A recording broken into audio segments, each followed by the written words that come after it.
തുടങ്ങാല്ലേ നമ്മുടെ പുതിയ fifth moon and star.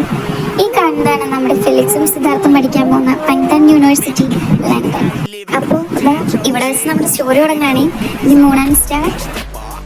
അങ്ങനെ നമ്മുടെ ഹീറോ നടന്ന് ക്ലാസ്സിലേക്ക് പോകാൻ. ക്ലാസ് ഓൾറെഡി സ്റ്റാർട്ട് ചെയ്തിട്ടുണ്ടായിരുന്നു. ആളെത്തിട്ട് ലേറ്റ് ആയിരുന്നു, എന്നാലും അത് കയറാണ്. നമ്മുടെ ഹീറോ ഫസ്റ്റ് ഡേ തന്നെ ലേറ്റാ. എന്നാലും പുള്ളി നല്ല ആറ്റിറ്റ്യൂഡൊക്കെ ഇട്ടാണ് ക്ലാസ്സിലേക്ക് വരുന്നത്.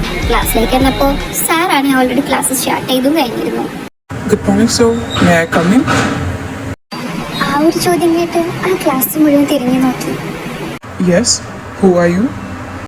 Sir, new admission ആണ്. ഓക്കെ. താൻ നമ്മുടെ ഫസ്റ്റ് ദിവസം തന്നെ ലേറ്റ് ആയത്. ഒരു MBBS സ്റ്റുഡൻറ്റിന് പഞ്ച്വാലിറ്റി എന്ന് പറഞ്ഞ കാര്യമാണ് ഏറ്റവും മസ്റ്റായിട്ട് വേണ്ടത്. സർ, ഞാനും വിചാരിച്ചതല്ല ഫസ്റ്റ് ഡേ തന്നെ ലേറ്റ് ആവുന്നു. പക്ഷേ ഒരു സിറ്റുവേഷൻ കാരണം ഞാൻ ലേറ്റ് ആയി പോയതാ സർ. സർ ഒന്ന് ക്ഷമിക്കും സർ, ഞാൻ ലേറ്റ് ആയി. വന്ന വഴിക്ക് ഒരു ആക്സിഡൻറ്റ് പറ്റി, അത് ഞാൻ ലേറ്റ് ആയത്. അപ്പോഴാണ് അവർ പരസ്പരം നോക്കുന്നത്. രണ്ടാക്കും അങ്ങോട്ടും ഇങ്ങോട്ട് കൂട്ടായല്ലോ. രണ്ടുപേരും പരിചയപ്പെടാമെന്ന് വെച്ചു.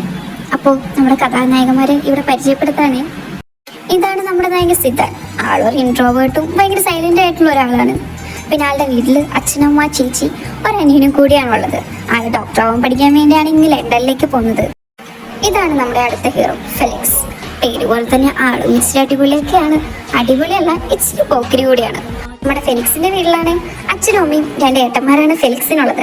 ആളിങ്ങടേക്ക് പോകുന്നത് വേറൊന്നുമല്ല, നാട്ടിൽ നിന്ന് എന്തേലും പറഞ്ഞ് മുങ്ങണം എന്ന് പറഞ്ഞാണ് ഡോക്ടറാവാൻ പഠിക്കാന്ന് പറഞ്ഞ് ലണ്ടനിലേക്ക് പോകുന്നത്. പിന്നെ ക്യാരക്ടറിനെ പറ്റി പറയുകയാണെങ്കിൽ സിദ്ധാർത്ഥ് ഒരു ഇൻട്രോവേർട്ടും സൈലന്റും ആണെങ്കിൽ നമ്മുടെ ഫെലിക്സ് അങ്ങനെയല്ല. നമ്മുടെ ഫെലിക്സ് ആണ് നേരെ തിരിച്ചാണ്. ഒരു പ്രോമാക്സ് എക്സ്ട്രോവേർട്ട് എന്ന് വേണം പറയാം. തല്ലുള്ളിത്തരവും ഇച്ചിരി തെമ്മാടിത്തരവും എല്ലാം കൂടിയിട്ടുള്ള ഒരു ക്യാരക്ടറാണ്. എന്നാലും പാവമുണ്ടാണ്. എന്നാൽ താൻ ഇഷ്ടപ്പെടുന്ന ആൾക്കാർക്ക് വേണ്ടി എന്തും ചെയ്യാൻ നമ്മുടെ ഫെലിക്സ് റെഡിയാണ്. ഹായ്, എൻ്റെ പേര് ഫെലിക്സ്.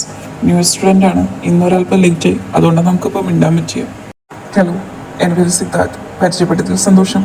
ഞാൻ അങ്ങനെ ആരായിട്ടും മിണ്ടുന്ന ടൈപ്പൊന്നല്ല. പക്ഷെ ഇന്നിപ്പോൾ ഇവിടെ വെച്ച് കണ്ടപ്പോൾ മിണ്ടിയെന്നുള്ളൂ. എന്താ അവൻ്റെ ചാടാ? പക്ഷെ അവൻ്റെ ആറ്റിറ്റ്യൂഡൊക്കെ കണ്ടു കഴിഞ്ഞാൽ ഇവരൊരു ഇൻട്രോവേർട്ടാണെന്ന് പറയില്ലല്ലോ. എന്തൊരു ക്യൂട്ടാണ് അവൻ വർത്തമാനം പറയുന്നൊക്കെ കേൾക്കാനായിട്ട്. സിദ്ധാർത്ഥിനെ പറ്റി ഇതെല്ലാം ഉള്ളിൽ പറഞ്ഞുകൊണ്ട് ഫെലിക്സ് നേരെ ചോദിച്ചു, അതിന് ഞാനെന്ത് വേണം? അതിന് ഞാനിപ്പോൾ എന്ത് വേണം? ഞാനും ജസ്റ്റ് ഇവിടെ നിന്നപ്പോൾ ഒന്ന് പരിചയപ്പെട്ടെന്നുള്ളൂ. കാണാം വഴി എന്തായാലും. ഹേയ്, നിങ്ങൾ ക്ലാസ്സിൽ കയറുന്നില്ലേ? എന്താ അവിടെ പുറത്തൊരു വർത്തമാനം? സാറിന്റെ ആ ചോദ്യം കേട്ടപ്പോഴാണ് രണ്ടാളും മനസ്സിലാക്കിയത് അവർ ഇതുവരെയായിട്ടും ക്ലാസ്സിൽ കയറിയിട്ടില്ല എന്നുള്ളത്. രണ്ടാളും ഒരു ഇത്തിരി ദേഷ്യത്തോടു കൂടി പരസ്പരം നോക്കി നേരെ ക്ലാസ്സുകളിലേക്ക് കയറി. ഫെലിക്സിനെ തള്ളി മാറ്റി സിദ്ധാർത്ഥ് നേരെ ക്ലാസ്സിലേക്ക് കയറി. നമ്മുടെ ഫെലിക്സ് ആണെങ്കിൽ സിദ്ധാർത്ഥിനെ തന്നെ ഇങ്ങനെ നോക്കിക്കൊണ്ടിരിക്കുകയായിരുന്നു.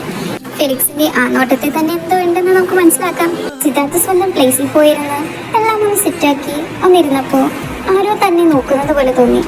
അവനൊന്ന് തിരിഞ്ഞു നോക്കി. ശരിയാ, ഫെലിക്സ് ആളെ തന്നെ നോക്കിയിരിക്കുന്നുണ്ടായിരുന്നു. ഫെലിക്സ് സിദ്ധാർത്ഥിനെ നോക്കിയിരിക്കുന്നതോടുകൂടി ഈ ഒരു എപ്പിസോഡ് നമ്മൾ അവസാനിപ്പിക്കുകയാണ്.